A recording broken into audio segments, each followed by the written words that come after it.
Welcome. Another episode of the Steelers Chat Live. And we are a week removed from everything that transpired last week. And I have been getting hit up left and right about one particular thing. And I'll talk about that in a second. But congratulations to the Pittsburgh Steelers. They checked off some boxes last week. Not all the boxes that I'm necessarily looking for. We got to work on those points. But look, they got over 400 yards in the game. They won the game, won in Cincinnati, a divisional game. So I can't be like, I'm happy. And one of the things that I am over, but people keep asking me about it, I haven't really commented a whole lot online, is Deontay Johnson. People want me to talk about Deontay Johnson, and here it is. I do not care. Listen, people, came out with a story about him getting into it with a teammate, whatever, after being having some feelings on the sideline, whatever. I don't care. I do not care. Win the game. Everyone is talking about the play that happened where Lord, Jalen fumbled, and obviously he didn't make a play on the ball. And then the play prior was the touchdown, which to me was a touchdown, which by rule is a touchdown, which in that moment was called not a touchdown. It's frustrating, and I put myself in that person's shoes in that moment. I'm frustrated. Like that's a touchdown. Whether it's a touchdown and I messed up because I didn't hold on to the ball at the end of the play, it's a touchdown. And I feel like maybe my coach should have challenged that because I definitely had 3 steps in the end zone. And then the ball's not coming my way the next play. I'm a little butthurt. It is like I'm a sore winner. I can be a sore loser. And I could see myself feeling some type of way after a play like that. Is it wrong? Yes. Is he human? Yes. Am I gonna talk about this man like he's not a human being? No, like that is insane. That is crazy to me. And I don't understand why the fans of Steeler Nation have to figure out a way to villainize somebody, have to have a villain every single week. Why do you got to be mad at somebody? Why does somebody have to be traded? Why do you have to devalue someone every single week? I don't understand that. I don't get it. And yeah. And so for me, Deontay Johnson is cool in my book. He don't need to go nowhere. I wouldn't wish him to go anywhere. I think he's a phenomenal route running. He's a great asset. And when you lose him, you lose a dimension of your offense. And I'll leave that there. I'm gonna leave it there.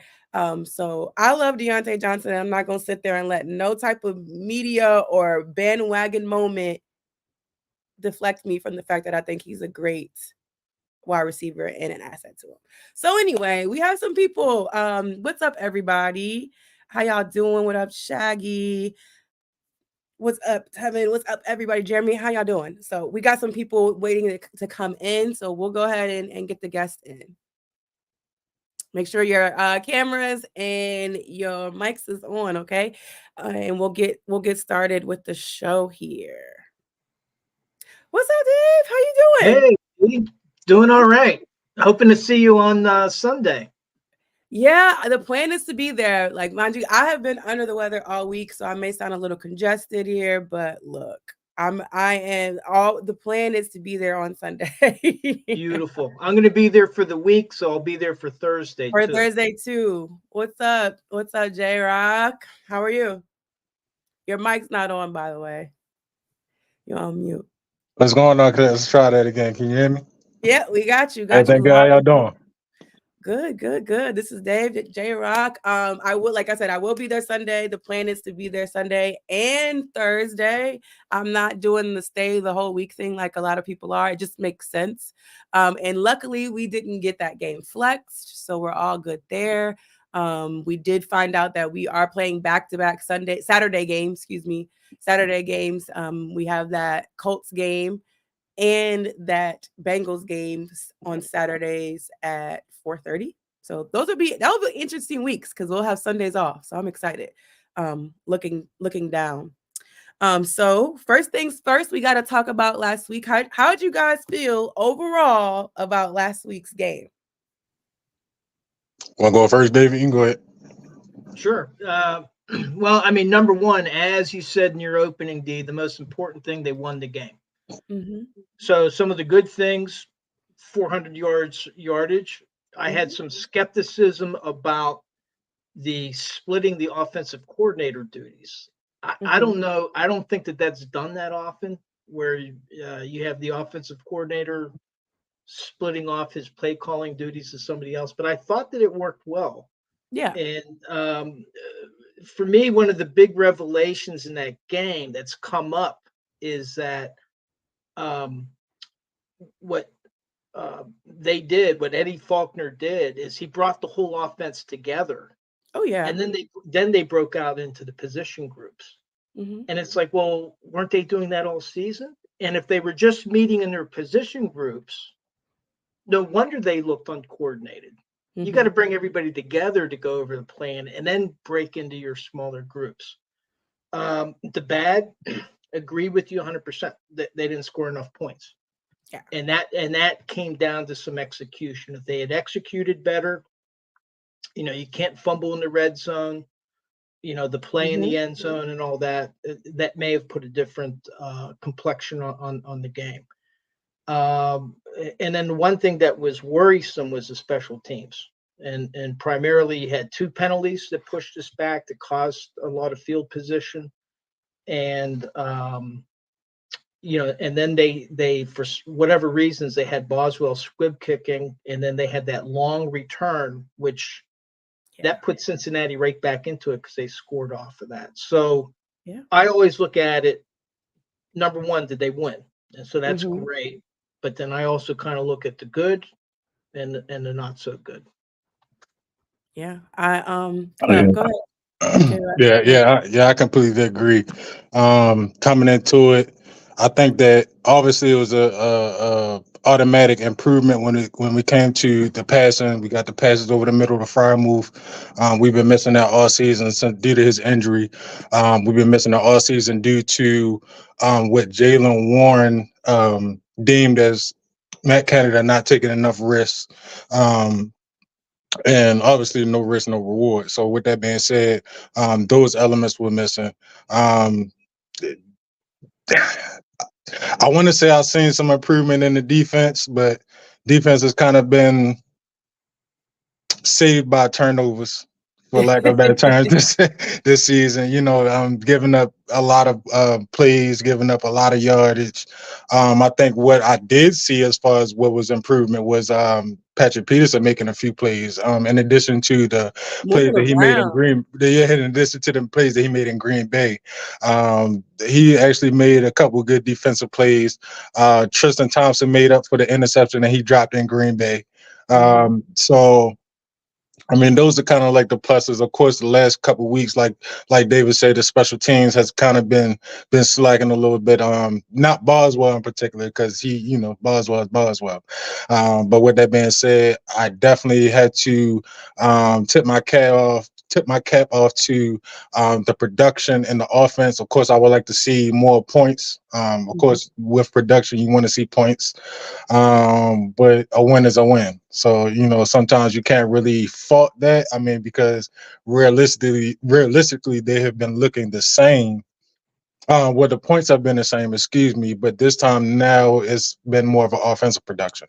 So it's kind of like you can't really get mad that they haven't been scoring that many points, because they've been scoring similar points all season. But now the stats are finally kind of matching up to what they should be producing, if not You more. see a pathway for more points, right? Absolutely. So you definitely see a pathway there.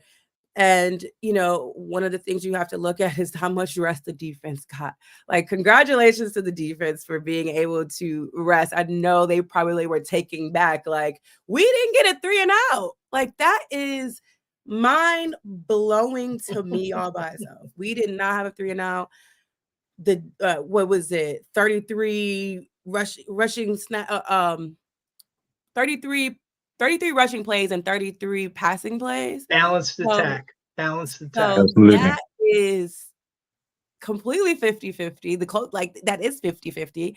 I mean, it's totally different. And the one thing I saw, and I wasn't there, but the one thing I saw in the little bit of clips I did see of the sideline, it was communication. And I said it, I've been saying it for a while. And that's what I look for. Even when the offense is not on the field, I look for the communication. And it was segmented and it wasn't there. And I don't know what it totally looked like last week. And I can't wait to see what it looks like on Sunday. But it was not what it felt like, even from being at home. It felt like these guys were really talking to each other. Um, Even watching the offensive coordinators, from the play caller to the coordinator, just be amongst the group and Active. really making eye contact with them, and them talking for the small couple seconds they showed it on television. It was an improvement. That on top of the energy, like you could just tell that there was a different type of energy with that team. I had a hunch that Pat Fryermuth could be more involved, but again, it's because you just didn't know what to expect. You didn't think it was going to be too different, but it could be different. I had a hunch that you would see more passing to the tight end, but I didn't know it was going to be as significant. So congratulations to him. I came into the season thinking that Pat Fryermuth, the only way he was going to get an extension, anything like, what was it, Hawkinson, whatever his name is he Type had to numbers. ball out, and he's been hurt, and he hasn't had an opportunity, but he made a good case on Sunday to get some money in the future. So that's great. That's great for him. Absolutely. And D, can Go ahead. my bad. My apologies. I wanted to add, D, to another thing that I was impressed with was third down conversions.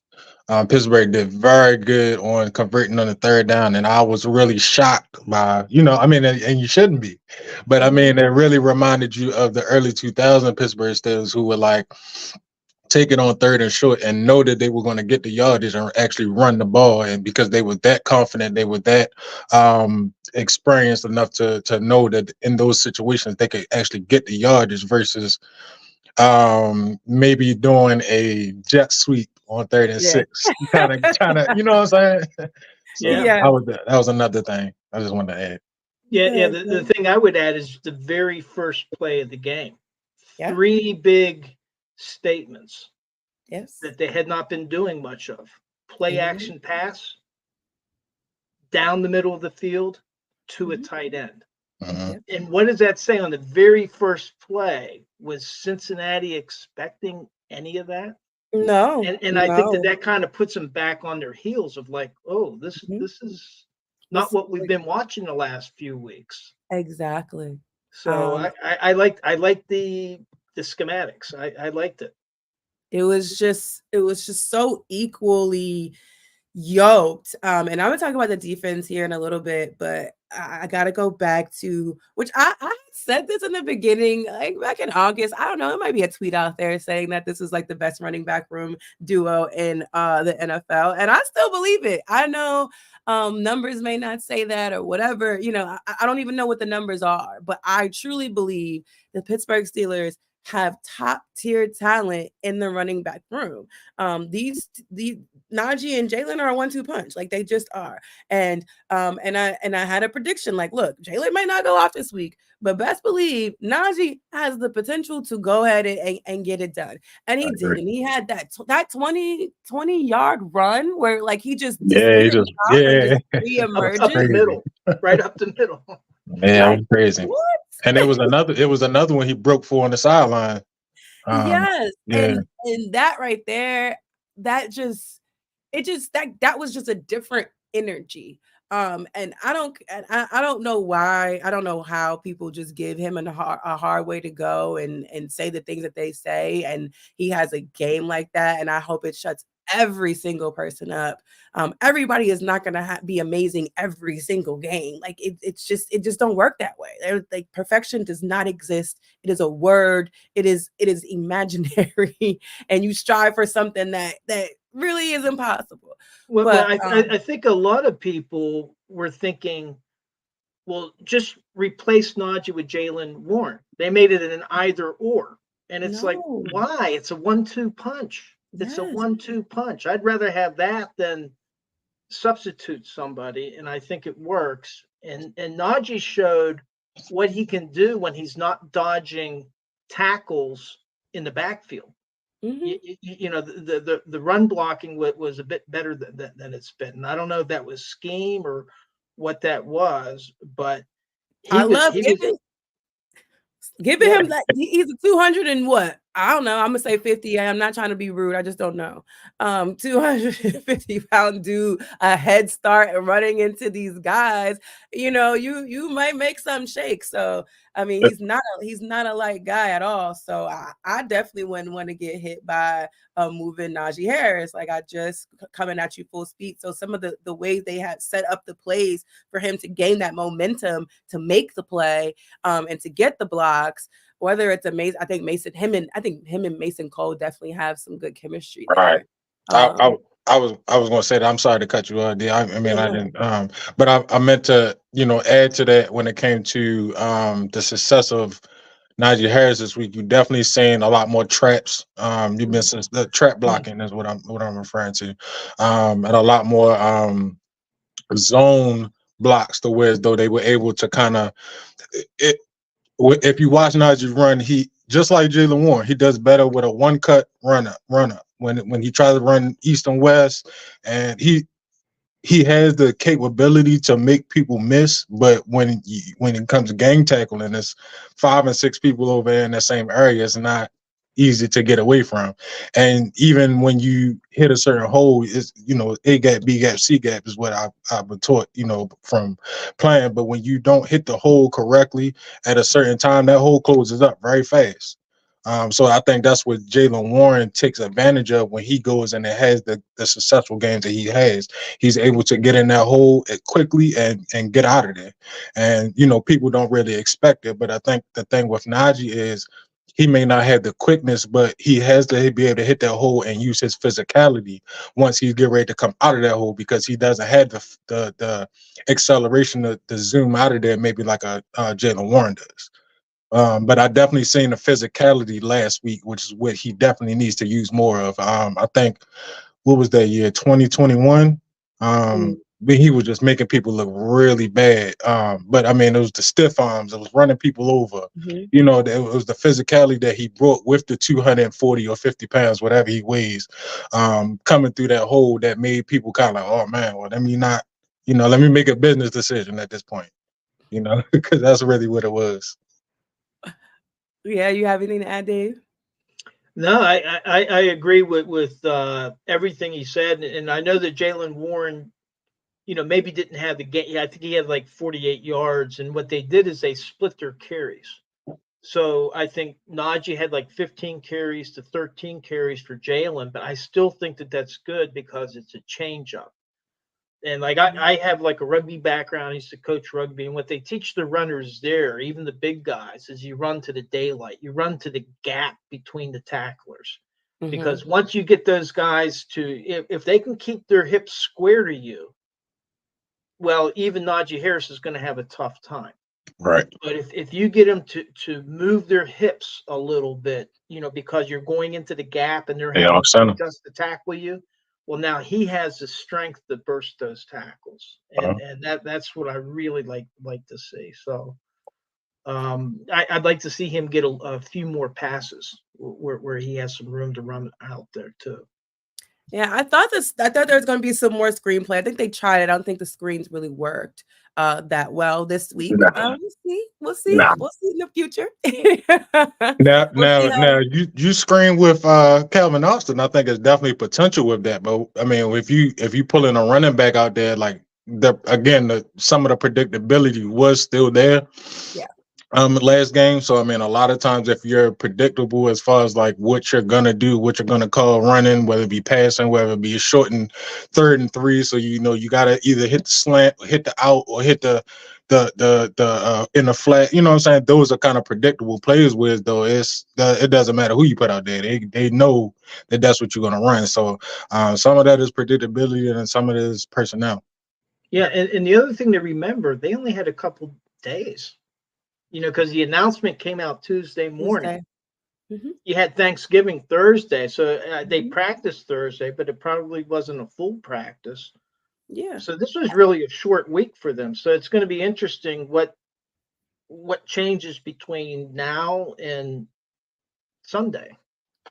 Yeah, look, the communication is key, and I know it's been the theme, but it. Like, when I tell you, when I saw Matt, and you guys know I was riding with Matt Canada because that's just what it was. Like, I didn't see this happening.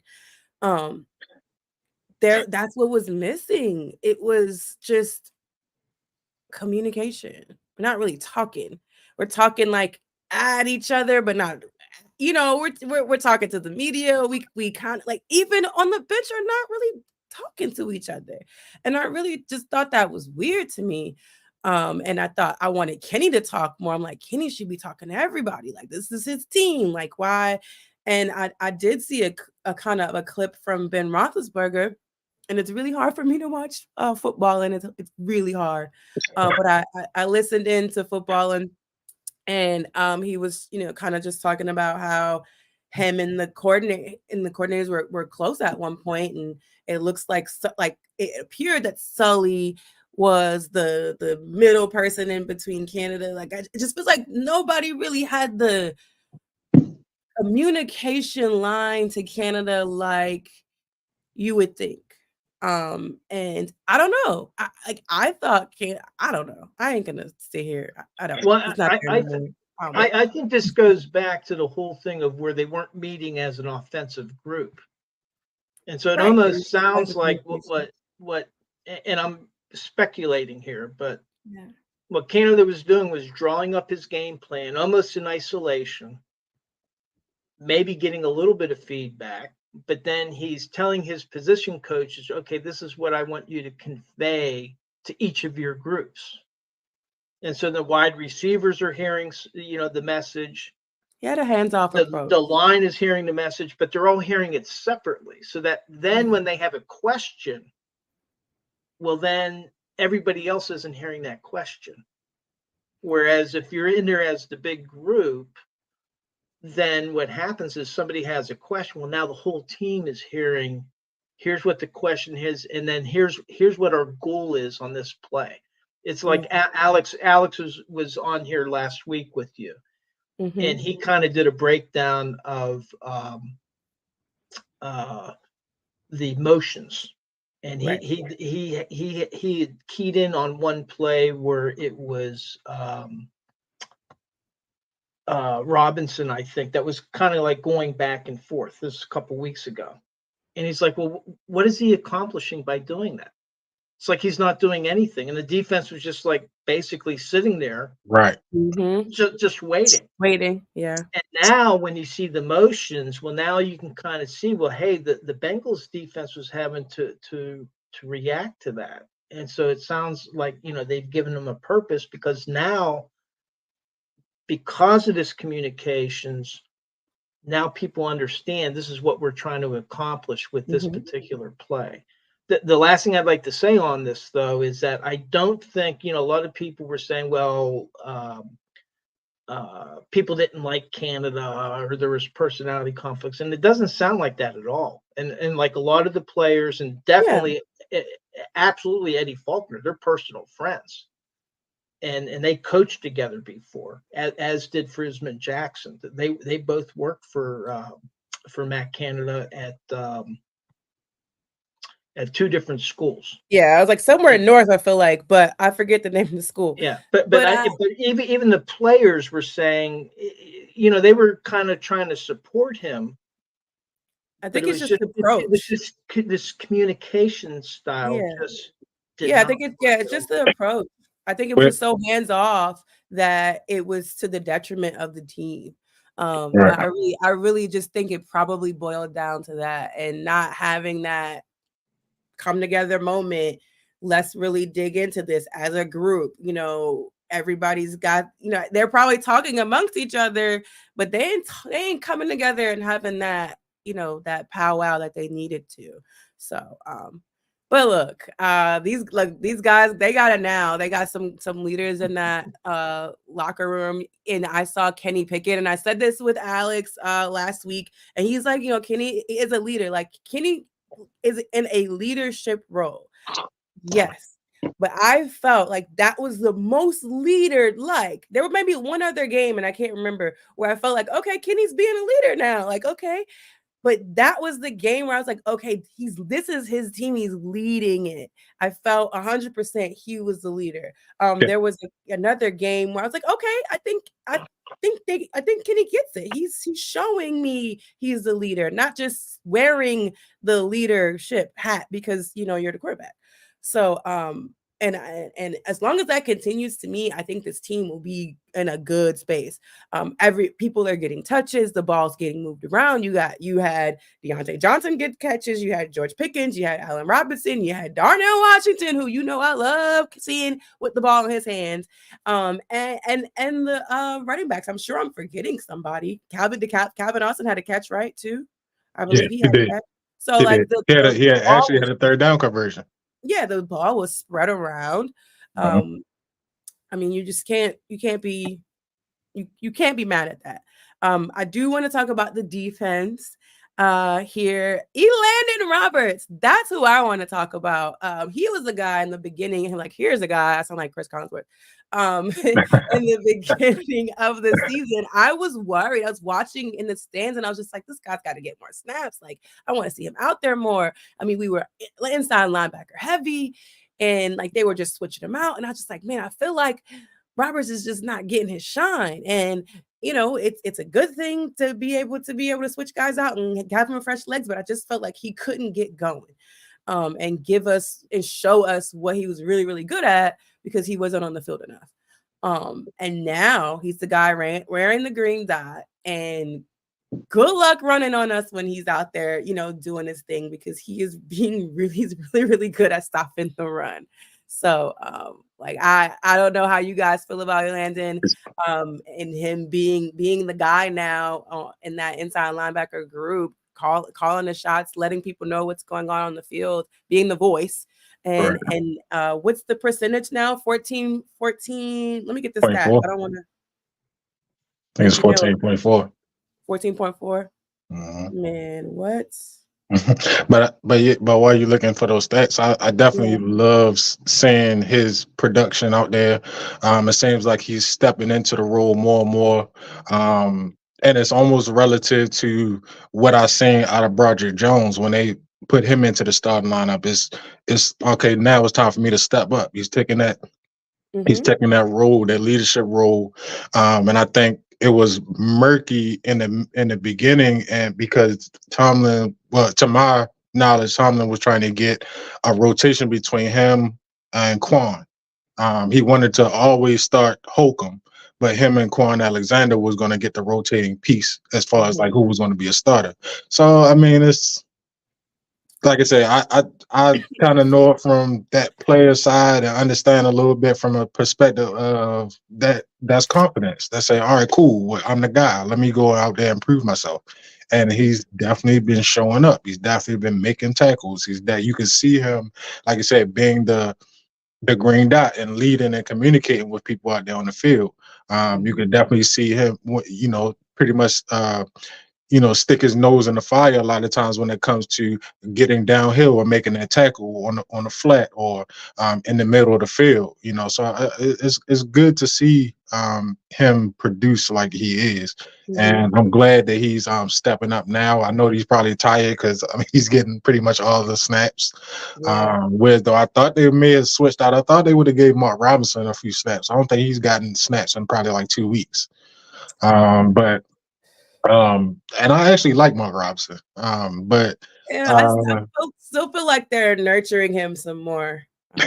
But to me, he's shown it. To me, he's shown the ability to go out there and I don't even know do. what it is. I don't know what it is. At least to make tackles, at least to hit and make and kind of like do what a lander. Maybe not call the plays and wear the green dot like a lander, but definitely be out there and be in rotation. He can hit now. And He can hit. That's what we need though. That's what we need. We can a lot of times we in earlier games we were getting gashed in the run. And you need those people. We had a lot of people missing tackles. I think besides Landon and Minka, maybe the only person that we had solid that was making tackles was KZ. Yeah, Quan before Quan. Consistently. Yeah, before Quan went out and Landon and Holcomb, like, yeah. But look, Well, you know who kind of stepped in and I thought did a really good job is Michael Walker, and hmm because he Okay. came in as the other, and he almost had an interception, and he actually Mhm. tipped the one ball that Jamar Chase came out Yeah, of nowhere to oh get. my gosh, But two I mean, that hey, was I sick. mean, I was insane. about to say because KZ tipped the other one. Just and imagine I if you think didn't have those what two this tips. demonstrates is the importance of depth. Too much. We focus on the starters, and you had this trifecta of veterans of Quan Alexander, uh, uh, uh, uh, Holcomb Holcomb. hmm Okay, and now all of a sudden you lose two guys, back to back hmm too. right, hmm back to back weeks.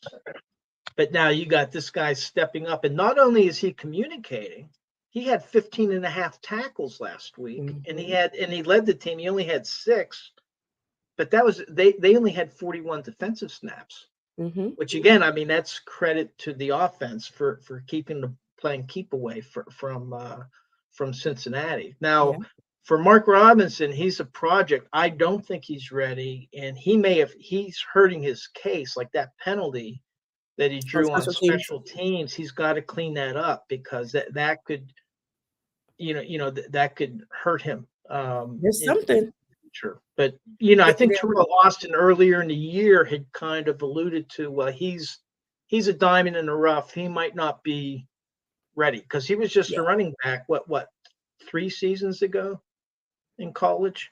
Because he converted Yeah. positions. Right? Yeah. I did see him. Yeah, you're right. Ole Miss, right? Yeah. I mean, like, I look. I was a Mark Robinson advocate, and I do think there's something that we don't see. That that they see that they're still kind of building him up for. And I don't want to say grooming. I don't really like that word, but nurturing him to to to for that spot when that time comes. And they've shown you that they like to take their time with guys. They don't put them fresh in the fire right away. And one guy, Liao, we haven't seen a lot of Liao. Been seeing Now I Keanu think the Benton. same. My fault. Go ahead, Dave. No, I'm just saying we've been seeing Keanu Benton though. Yeah, we've been Yeah, seeing men. We haven't seen a lot of Liao. and I don't know what the deal is with that, I've but been hearing with Liao has been the same thing. I mean, as far as like his size, he's big, he got good size, but as far as his development, he's just not there. And I mean, he's made plays in the past, like last year, and the year before. This is the third year, or is it the second? I think it's his third year. I think But in the past, he's made plays and made significant. Well, I mean, not down the line stretch plays, but I yeah. mean enough to where as though you like, oh, who's that? Who's 98? To put a name out there for him. But as far as his overall development, I've been hearing that he's not ready. We'll see. What they call big for nothing. We'll see. The best news that we got this week is that Minka Fitzpatrick has been a full participant in practice, and that it literally brought when I saw the footage from Nick Farabaugh on my timeline, my eye right here got a little teary eyed. I was like, "Look at 39." It's like Batman. Like, does he give you like Batman vibes? Like Batman is like about to be out here lurking and getting it done. I'm so excited. I mean, they've been doing their thing, but just to know that there's going to be another line of defense out there to help them with the tackling, whether it's the run, like whatever it is, he's going to be out there. It's like just having an extra seatbelt along for the ride, for the roller coaster ride. I'm excited. It's been what 4 or 5. It seems like eternity. It's been a long time. Yeah, I, since I, Minka's been out there. and can I be honest? I've had a hamstring injury before, and I want to be honest and be selfish to say that I don't really think I want to see him out there yet. I mean, like we doing good, so it's not like we hurting. It's not like like now. Granted, we get down. Yeah, and we got a good chemistry. I mean, the people are like the backups are stepping up to what they need to do. And I mean, it'd be something completely different if it was like the season is on the line. We playing Baltimore, the last game of the year. Okay, Minka, you got it. All right, come on, Minka. You know, Well, or like something like that. But I mean, the next couple of weeks, this week we coming up. We have Arizona. Arizona's 2-10, which is not and not to slouch because any given Sunday for any team. right. But you have Arizona coming up. You have the Patriots after that, which were on a short week. So I really would kind of prefer to see him after that, which I think the next game after that is Seattle. Colts. It's the Colts. Colts. Okay, the Colts. Yeah. The Colts. In the The Colts. Indy. You're right. But I mean, those significant. I would like to see him later on down the stretch to where though he knows for 100%, 150% he can run full speed. Because that video that I seen, No, you that can wasn't always fast. kind of tell they short stepping. They don't stride like they used to. They don't, any player, even fire move. You can see him in the game not really striding like he did. He was making good plays and getting separation, but the stride wasn't there. Here's And the thing about Minka. say it again. Here's the thing about Minka, and I know you got something you want to add, Dave. This is a guy that wants to play every single snap on every single defensive snap. I don't think, even though I know he wants to, and I'm sure Minka probably wanted to be out there 2 weeks ago. Right. I don't think he's gonna be able to do that. I don't think they're gonna do that with him this time. And I think they probably will try to limit him on the snaps. We'll see if it happens. I hope that they do. I hope they kind of gradually bring him back into the photo thing. But he wants to be in there. He wants to help the team be better.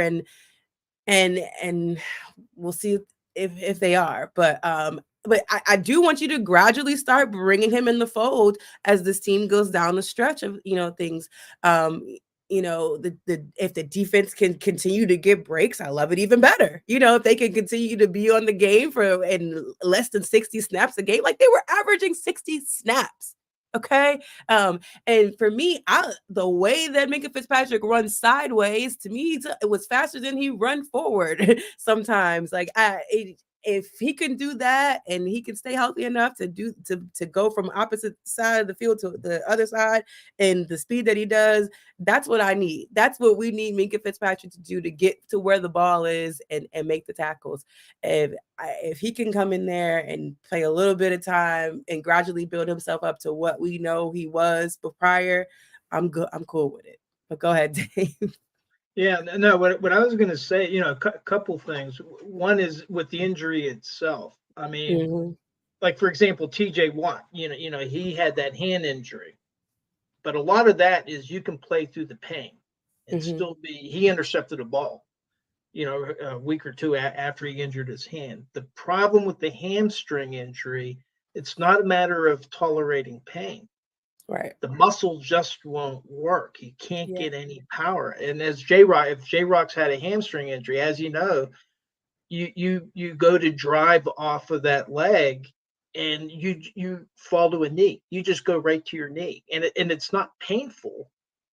It's just physically your muscle isn't working properly. And so that's why probably he technically could have been on injured reserve. He's missed enough games where he could have been. Yeah. I think that they were hoping to have him in earlier. But what I'm hoping is that they're being prudent about it to make sure, because the other thing with those injuries is that, and maybe J-Rock experienced this, you'll feel like you're 100%. You'll feel 100%. You'll run some sprints. You'll do some stuff. And then all of a sudden you go into a game and then you go to launch and then you're starting all over again. The hamstrings are they're a frustrating injury. Yeah. I'll put it that way. Now, the other thing I wanted to say is that Minka, not only is he a great player on the field, but I think that he's demonstrated that he's one of the leaders in that locker room. And that's another thing. And at the games, that you've gone to and that I've been to, a few weeks ago, I saw them as they were doing their dynamic stretches where everybody's lined up along the field and they start to go. Well, then Minka's like running down, slapping five, right down the five. He's in among everybody. And, we talked about Deontay. There was the thing about uh, uh, Deontay and Minka having words a couple weeks ago. 39 yards. Minka Who was was right the there. guy running down the sideline cheering him on? It was Minka. Hmm. You Yeah, know, so and that I pay he's no mind, no attention because it's nothing. right. Like, And so for teammate. me, I mean, I'm anxious for him to get back onto the field too, because I think that he elevates the other players' games. Absolutely, And so it's going to absolutely. be interesting how they rotate. I think Trenton Thompson has done a great job stepping Mhm. in. You got DeMonte Kazee. They have used the three safety look before, but it'll be Patrick interesting to see Peterson's been how running them how on. how they do it. So Mhm. looking forward to it. Yeah, I do. I'm excited. I mean, I'm always gonna be excited to see him out there. It's just he's just him. Like he's just a different kind of a player. But the defense overall, I think when Mike Tomlin said TJ Watt is the best defensive player on the planet, like he just is. And I don't spend a lot of time talking about TJ Watt, and I in the same sentence I kind of do, but I don't give him his flowers as much because it's just. But I really sat and Oh, thought that about too. it. When you need something, he's just like Mr. Reliable. When you need the milk, like the storms come in. I don't have no milk. I don't have no butter. I don't have no cheese. I don't have no eggs. TJ Watt got it. Like we going to TJ Watt house because he's gonna be able to provide the essential thing that we are missing at the essential moment. And it's like clockwork. And I said it on Sunday. I was like, TJ's about to get a sack. He's about to disrupt this. And it just freaking happens. And I don't know how I don't know how you plan it. I don't know if it can be planned. It just happens. And it's like perfect timing. He's like so reliable when you need it at the right time, like on cue. On cue. It's impeccable. Like I don't know how you don't get excited about it. And I don't Yeah. know how like I think it's a clutch factor too. I mean, a lot of times you just know when to be at that praise. Like if you've been playing a certain way all game, and the offensive lineman has been playing you, or I play receiver. So if as a DB was playing me a certain type of way, or I seen that they've been playing a certain coverage or whatever all game. Okay, cool. Like bet we're down this many points. I know if you ran this, you're gonna get open. I mean, that's kind of like what Minka called in the Green Bay game. He's saying what they was about to run, knowing that they had been kind of getting beat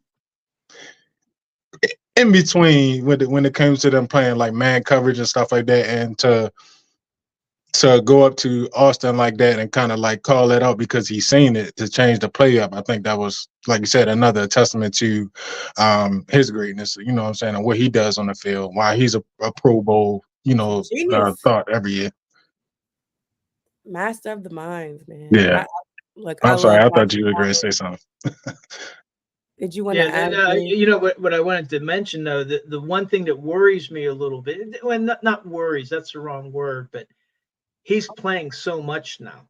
He's Yeah, playing, well over 90% of the Yeah. snaps, and then what it's doing is it's taking away from Nick Herbig being Yeah. able to get in there, because Marcus Golden. Highsmith is playing a lot too, who I think is playing great. He's not getting the numbers, but he's He's getting the drawing pressures. attention. He's getting pressure on there, Mhm. and Marcus Golden. They're not getting on the field. But then that sack that Nick Herbig had when he Oh Mhm. was my, actually in coverage, yeah. He's like, and then it man, was let me like go he get was this. like out of, like a rocket, and Mhm. and and got that sack. That He was said, nice to man, y'all see. playing. Let me go get this sack. Yeah, I'll be right back. Right. I love that. I do want to talk about this week's matchup against the Cardinals. Kyler Murray, James Conner, who we know very well, will be coming to town on Sunday. Do you guys have any feelings, predictions? Of course, people are going to say this is an easy win for the Steelers, but we all know what it's like to root for the Steelers, to watch the Steelers, to have someone come in there that you're supposed to be, and how things can go. And again, we haven't blown anybody out. We did great numbers as far as yards last week. still only put up 16 points. We got to bring our average up. Hopefully we can do that this week. So what are you guys thinking going into this matchup? Definitely think the game is going to be won in the trenches. I definitely think this is going to be a game where the run needs to be for us. It needs to be a constant, and it needs to be inconstant for them or inconsistent for them. We cannot let James Conner get going. He's proven to be a solid enough back to get good numbers. I think he's done a very good job of producing since he's been in Arizona, which is why he still has the starting job. And the fact that if he gets going, it'll just open up everything else for Kyler Murray. And I think the thing about that is once you control that line of scrimmage and show that he is not a factor, you'll make the team one dimensional. Is pretty much what you try to do defensively. And I think that, like I said, the pressure and shutting down the line of scrimmage defensively for the Pittsburgh Steelers will be essential for them to win because it will force Kyler Murray to always make those throws, to always be, perfect. And I think that like I said, we have been doing very good with turnovers, getting the pressures, getting the sacks, getting the fumbles, and making a good run for that, and using that as our catalyst, even though we may give up 200-300 yards a game, in yardage. But I mean, like I said, it's a clutch thing, So, like I said, the game to me will be won in the trenches. With that, controlling the run, like I said, with Najee and Jalen. Together, they're combined, I think, over 1,100 yards, if I'm not mistaken. And James Conner is, I think he has only 400 something, if I'm not mistaken. So I mean, Yeah, but he was out for a few games. Absolutely. And I mean, like I said, so Kyler Murray been out almost a good chunk of the season. So I mean, like I said, just to say that even though I said that his numbers weren't as much as Jalen Warren and Najee Harris, that just speaks to his production because Kyler Murray is the same thing and he averages almost 240 yards a week. So and it's only been 3 weeks. He already has almost 720 yards, 730 yards. So he's been producing. I mean, when he gets in the game, and I mean, like I said, once he gets going, it's a wrap. I mean, he's fast, and he got a good arm, and he has Marquise Brown. So, yeah, we'll see. We got to contain him. So hopefully get some sacks on him. Go ahead, Dave. Yeah, for me, this game, to me, the wild cards are Kyler Murray and James, because James Conner's coming home. I mean, for him, he wants to put on a show. Yeah. And it's going to depend on the trenches because in order to stop James, downhill runner, well, we need to have the tacklers get in there and to avoid the blocks, shed the blocks, tackle the runner. With Kyler Murray, now from what I understand, I was reading an article earlier today. I guess what they're doing, they've been working on his footwork, trying to get him more consistent. Well, just like in golf, you start adjusting your swing. Well, you can have good results, you can have bad results. And so his consistency may be into question. And here's the thing is don't let him get his footwork done. Pressure him. And again, I mean, J-Rock's talking about the trenches. Are they going to be able to stop T.J. Watt, Alex Highsmith, and Cam Hayward coming up through the middle and to put pressure on this guy? But not only do you have to have pressure, the defense where they've had some problems in the past is containing the back door. So because we're so aggressive, we have a very aggressive defense. Well, the weakness in a very aggressive defense is that you go and then instead of staying home to cover the back door, a runner reverses field and then they got open running room. And then that's what's led to a lot of the explosive plays, a number of the explosive plays that the defense has given up. On the other side of the ball, I think the key is don't give the ball away. And I know, and it could be frustrating because we want Kenny Pickett to be kind of stretching the field. But then, the more you do that, well, now you're kind of opening yourself where, hey, if you let go of a ball, kind of like the interception that Trent Thompson had. Quarterback let go of the ball, and he wished he hadn't have passed it because he was able just to reach up and grab it out of there. But if we can avoid any turnovers and get a couple of takeaways ourselves, well, then that should put us in good stead as long as we bottle up Kyler Murray and James Conner. And I think that the Cardinals have been in a lot of the games that they've played. They've lost a lot, but it's not without as if Kyler. Right. they're getting blown out every single game. And Josh Dobbs was playing in a lot of those games. And, so you can't afford to take these guys lightly. And they just got to put the pedal to the metal and gain a lead and keep it and then ball control. Yeah, I don't disagree. Again, I would say this before, time of possession is a thing, and it's become a thing again. It wasn't before, but time of possession is going to be critical here, making sure the Steelers hold on to the ball. We know Kenny Pickett hasn't been turning the ball over. Got to keep that. Running the ball has been working really, really well. Got to keep that going too. And there is a little bit of tape on the Pittsburgh Steelers. So yes, they will be looking for a Pat Fryermuth. They'll be looking for the some of the things that they saw last week from the Steelers. So we have a little bit of film, but they still have an advantage because it's not a whole lot of film. So they still have some things to their advantage, and I'm happy that we have this offense that's a little bit unpredictable because everybody kind of knows what everyone's been doing all season. But of course, it's not going to take too much to figure out when we go the next. We don't have Baltimore's our last divisional game at the end of the season, but as we go to Indy and who's also playing good football right now, we go to Seattle and who's actually playing now. I don't know what they're doing, but we're about to go catch They just took the lead 21-20. Oh and yeah, we're right about before halftime. This in a minute, okay. But like as we get ready for these teams that are making playoffs push, we're gonna have a new identity, and people are gonna gonna think that they have us figured out. But holding on to the ball, like you said, Dave, time of possession and getting in the end zone.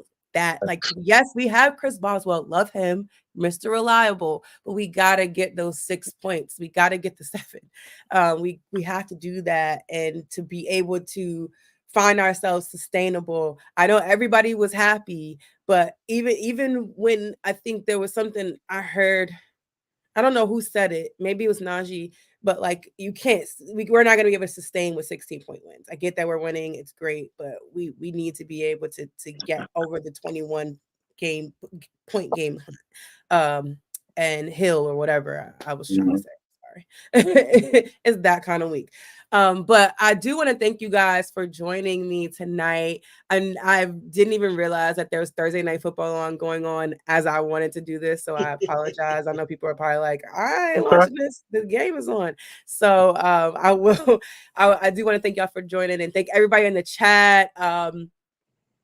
Ali, Suge Knight, everybody. Shaggy came through. Tevin came through. Jared Devil, TJ. Who else? Oh my gosh. I see people's faces and I'm drawing a blank at y'all real names. I'm sorry. Jeremy, CT, and JT joined. Oh my gosh. I'm looking right at his name. Touring the AFC South. I know your name, but I'm drawing a blank. I'm sorry. But thank you for joining us. Did you tell everybody where they can find you guys online, J-Rock and Dave, and we'll wrap this thing on up tonight. All right, and we're all three in Maryland, right? Yes, sir. I saw Morgan State. Yes, sir. We got a base. Yeah. So I'm Dave Orchena. I'm at Subburger, which is SUBBURGHER on Twitter. So, or X, I guess you're calling it. Yeah. Also a contributor to Steelers Depot. People think that I work for Steelers Depot, low key. It's so funny. Yeah, no, I do. My articles on Steelers Depot are the perspective of an average Steelers fan. Mhm. I don't watch all the film. I'm not like Alex Kazora and Dave Bryan and Josh Carney and all the contributors at Steelers Deep. I mean, they watch a tremendous amount of film. Uh-huh. Most of my articles are reactions to the games, a little bit about the history. I do my top 500 Steelers of all time that I update every year. So, but I really appreciate you having me on, and hopefully we all have a great set of holidays. Yes, you too. Absolutely. And you could follow me on IG at JRock, like my name on the screen. The THE Polymath, POLYMATH. You can follow me on there. And like I said, I do a few other things on there, but you just look me up. And like I said, like Dave was saying, I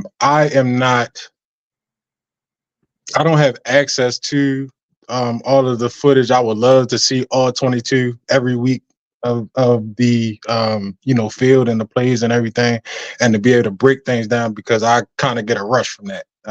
To be honest, I like to see that poetry in slow motion sometimes. So it's definitely a privilege, and I appreciate you for having me on it, D. Yeah. Hopefully, maybe next week. I mean, if you free, I don't know if you want to do a live while we playing the game, while we play the Patriots.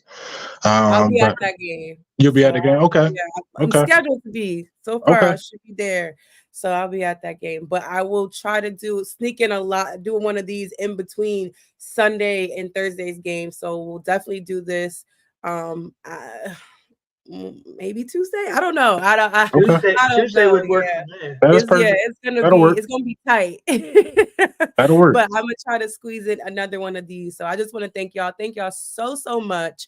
I'm trying to keep it within an hour or so, just because it's a live and we have people asking questions and comments. But Right. I appreciate y'all. Have a wonderful weekend and go Steelers. Go Steelers. All right, D. See you next Thanks week. everybody. See you. So yeah.